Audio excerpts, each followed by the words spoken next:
Hi guys, this is Zens BGA. I'm just going to remove the old solder. Somebody commented on on my YouTube channel about the Antex soldering iron tips. Now this is the SD50 and it's attached to the 690 SD station, and they said they weren't too impressed with the tips anymore, and that originally they had a little black metal band around the top here, and I can't remember, but I think they're probably right. I'll have to speak to Antex about that and ask the reason that they've changed the tips. I have a sneaky feeling they might have been split just at the top, and then they had the black metal tensioning band around it. So yeah, I'll definitely have to inquire about that. So we're just going to remove the solder from this BGA.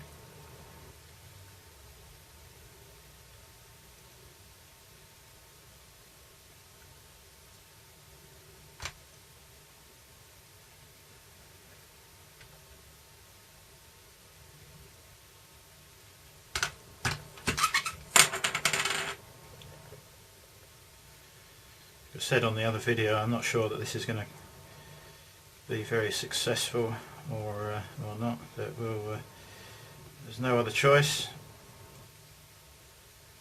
nowhere left to go on this particular repair, I think. So yeah, nothing to lose.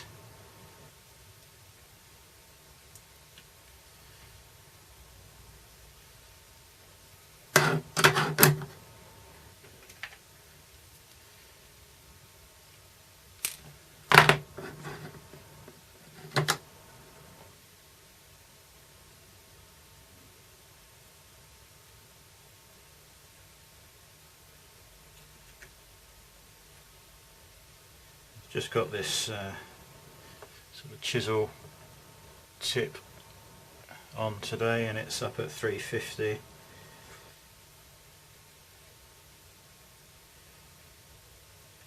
Which is plenty to get rid of the balls that are left on the surface of this.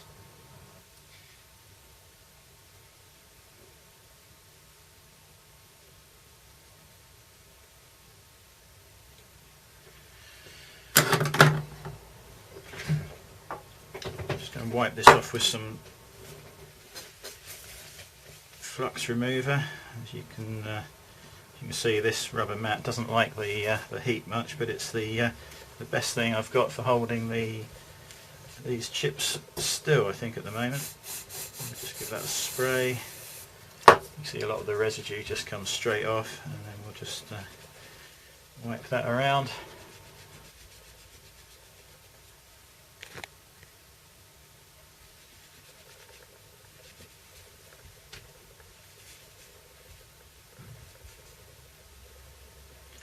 You can feel when this is clean. At the moment I can still feel solder on there, so we'll just have another run over it.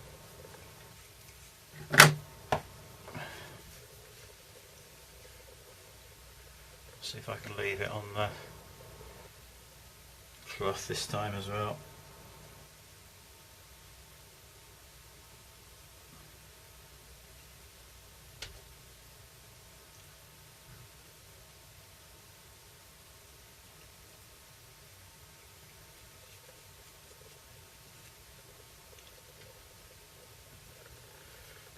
Give that another spray. This is hard trying to centralise this on the camera because the camera's in front of me looking down, so everything I do has to be done in reverse. Let's give that a wipe over.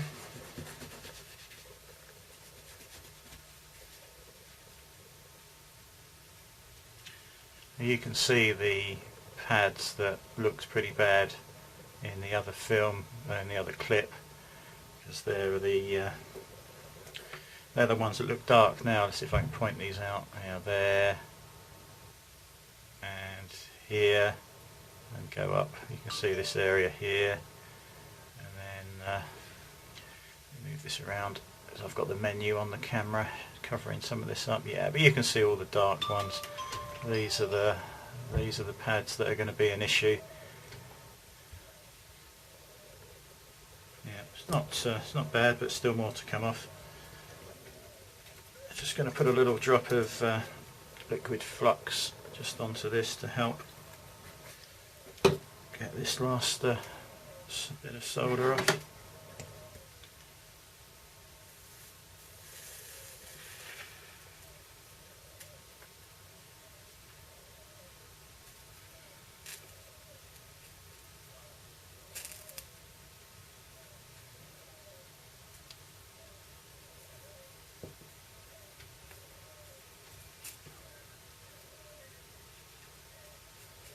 Trying to keep it on the camera.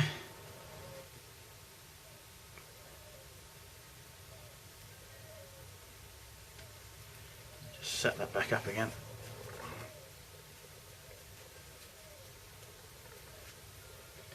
I think you realise how hard it is to film things until you start having a go. Perhaps that's why nobody else has bothered on the forum.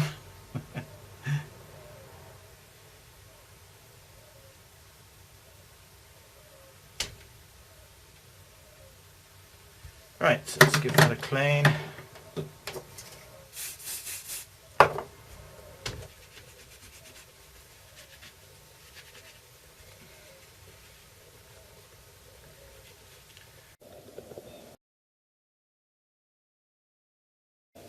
Just shooting this through the mantis again. I've had to use a universal template. Just put all the balls in there, and obviously some of them aren't required. This is a direct heat template, so we should be able to heat this up now, and they should reflow, and then we should be able to peel off the template. So yeah, and that's with all the balls in, and now we're just going to get the hot air on that and carefully heat all of those up without shifting any, hopefully.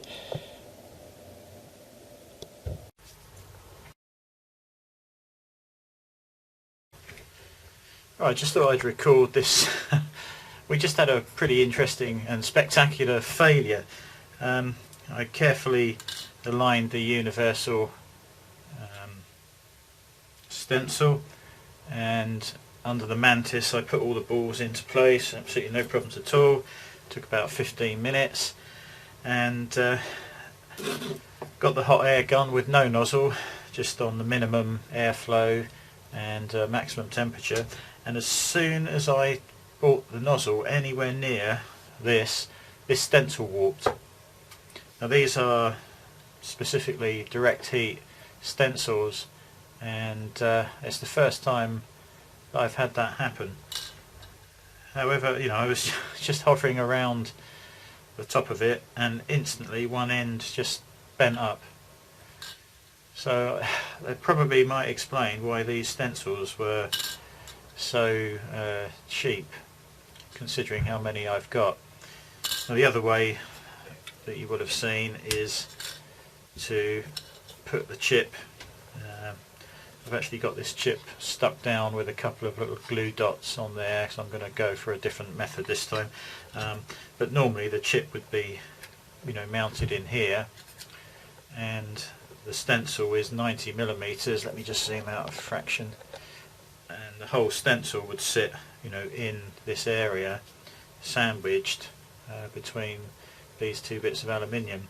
So the chip would be in place here, and then you lower the stencil down into place and pour the balls in, shake it around, get them into place, and when you're ready to go, you actually lift the lid straight off. The stencil obviously comes away and leaves the chip in place with all the balls, so there's no risk of any stencil warping and issues like that. So yeah, I don't know. I mean, this is a hateful job anyway. I've just wasted, I don't know, probably an hour peering through the mantis and messing around with this and getting flux on at the right thickness. I would hate to do this for a living, I think. You know, the more I try this, the more I dislike doing it, but I suspect these 90mm stencils are probably the way to go. In fact, there is a new version of this out that just lifts the stencil a little bit higher than normal, so it doesn't actually rest on the chip. I mean, we're talking, you know, maybe 1/4 of a millimetre higher than the normal ones, because these normal ones that you can see here, the stencil will actually sit and just touch the surface of the chip. Surface of the chip, and you can get flux come into the stencil, and when you lift this off, some of the balls can come away. But this new jig that I've seen just lifts the stencil up just a fraction. It doesn't touch the chip, and the balls will just fall in, touch the chip, stick on the flux, and when you've populated all of the holes, you can just lift this straight off with absolutely no problem at all, and then pop the chip into your reflow oven, or with the hot air, whatever you've chosen to do. So yeah, I'm thinking these direct heat stencils may be a problem. I'm actually going to try a different approach this time. I've got it on an old IPM heatsink, just on a couple of they're sticky dots, they're called. Debbie uses them for her card making. They come on a roll and they're absolutely tiny. The reason they're in the workshop is because I've just used them to stick some tiny little plastic pieces back onto a laptop that I'd taken apart, and they were so small they were perfect for that. So this time I've stuck the chip to this IPM heatsink. I shall align and pop the balls in, and then I'm going to put the whole thing straight into my reflow oven, and I'll just look at a profile and just ramp the temperature up according to the profile as closely as I can. Hopefully that will reflow. I'll let it cool down, and then hopefully we can just peel off the stencil. But I have gone right off of this direct heat stencil idea, especially after seeing that just bend. It just lifted, I could watch it doing, however carefully I was and however evenly I was trying to heat everything, it just went like that, and yeah, so I didn't like that. I think that sucks, and I think that the only way to do this properly is with a stencil that comes off and leaves all the balls in place, and then that's much easier to reflow, I think, in an oven. Not so easy with hot air, because you've got to be real careful not to blow them around, and that's why these direct heat were, I thought, a good idea, because the balls can't really move around. You can blow them out of the hole, but you've got to be pretty rough with it to do that. But having seen that warp, yeah, not impressed. So yeah, we'll just try and put the balls back in this again, and I'm going to sling the whole thing in the oven.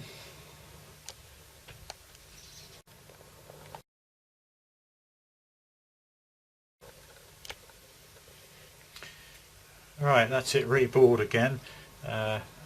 Did it an awful lot quicker this time, poured a lot more balls in there and just carefully wiggled it around, and virtually all of the holes were filled, and I only had to fill 1 or 2 with my little pick and a bit of plastic just to push the balls back into place. The other thing I did after putting them on was I just put a bit of card over the top and just press them all carefully into the very little flux that's on there. So I'm going to now pop that into the oven and see if we can heat it up that way to reflow, and yeah, hopefully that will be a better result.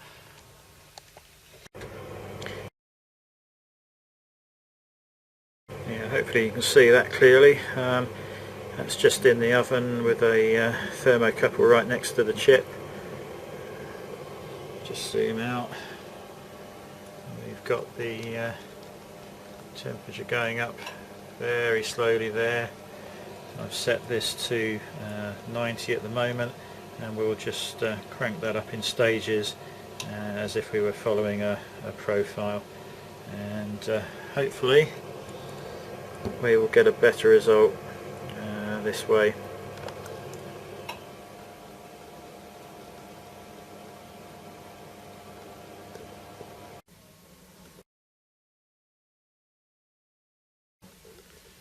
it's just been up to temperature, and I've got the door open now, and that's cooling down within the range that is permissible, I think. So yeah, hopefully this time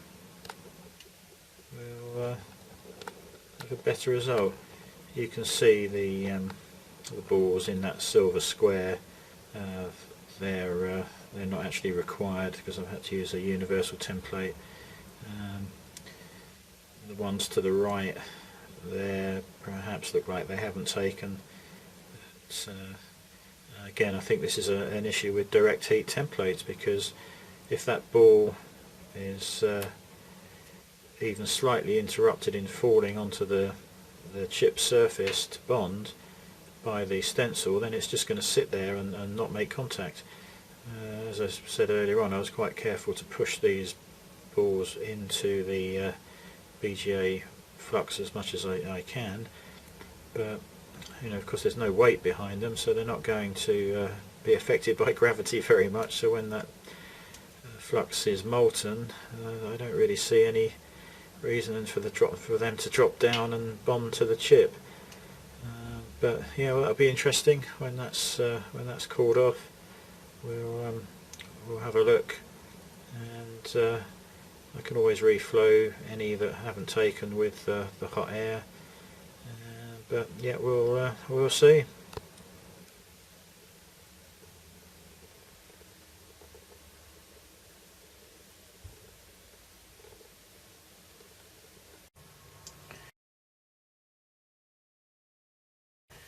Alright, I've got it out of the bench and sorry, out of the oven, and on the bench we're still at about 100 degrees, so I'm just going to let that cool right down. But you can see, hopefully,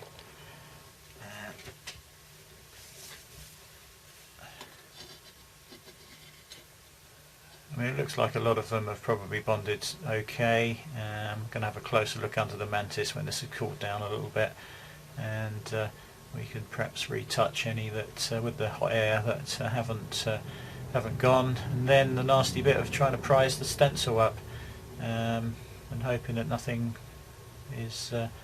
of the balls are caught in the holes. Hopefully having a look under the mantis will show us that. I'm sure it won't be a problem, but past experience shows that these stencils are not the easiest things to lift out. It's quite easy to bend them actually when you are lifting them out, so it doesn't really show that they'll last long term, does it, if you're bending the damn things, getting them off of the BGAs. So yeah, maybe a rethink is required on this whole idea. But that's yeah, that heatsink is pretty much too hot to touch, so we'll be back when this has cooled down a bit.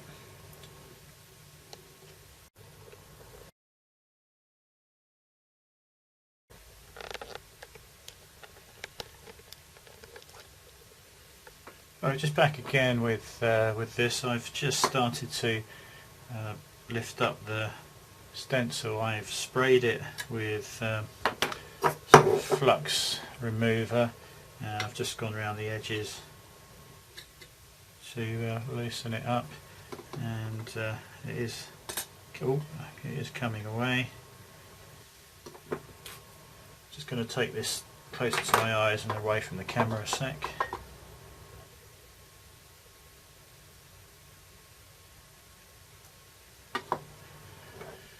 Now, that looks fairly good, but are they going to stay there when I wipe them off with the brush and the flux? So, I guess this is moment of truth. Oh God!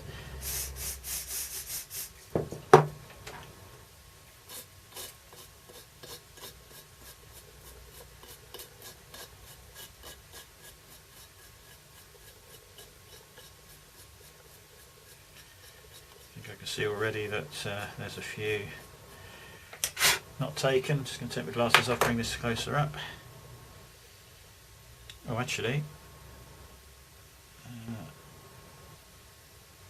it's not looking too bad. I can see one that's not one that's not on there that should be.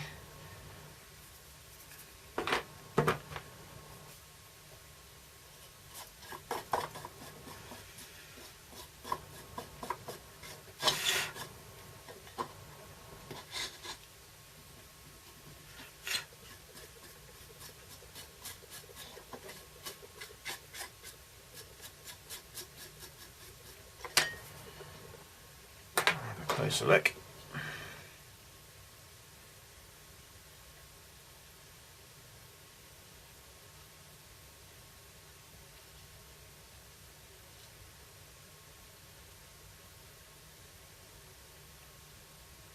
Yeah, there's definitely one that hasn't taken. I'm just going to see if I can get this in for a close-up.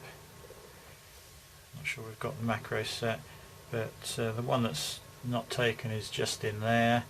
So we're going to have to do that one by hand. These two shouldn't be there. I'm just going to scrape those off, and there is a pad missing from the other side. We don't know how important that is at this stage. It may not be connected, but yeah, it's definitely it's either come off in the removal process. I'm pretty certain I didn't do it by when I was cleaning this. And there are a few that look a little bit raised up there, so I'll probably just get the hot air gun, just warm those few up, and just replace that missing one that's there, and hopefully that will be well, it's as good as it's going to get, I think, in this particular case. So yeah, back later.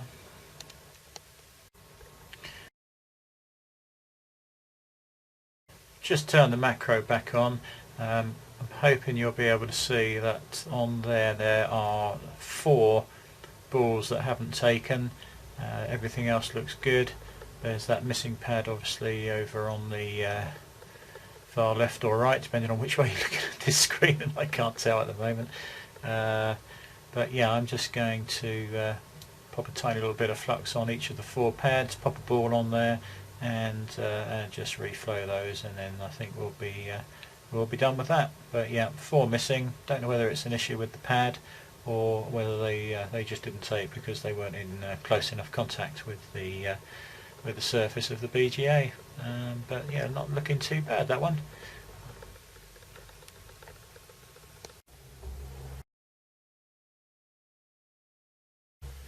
Right, so just reflowed this again with those missing balls in place, and it's absolutely fine now. Obviously we've still got the missing ball and pad on that side. I think that's where it is.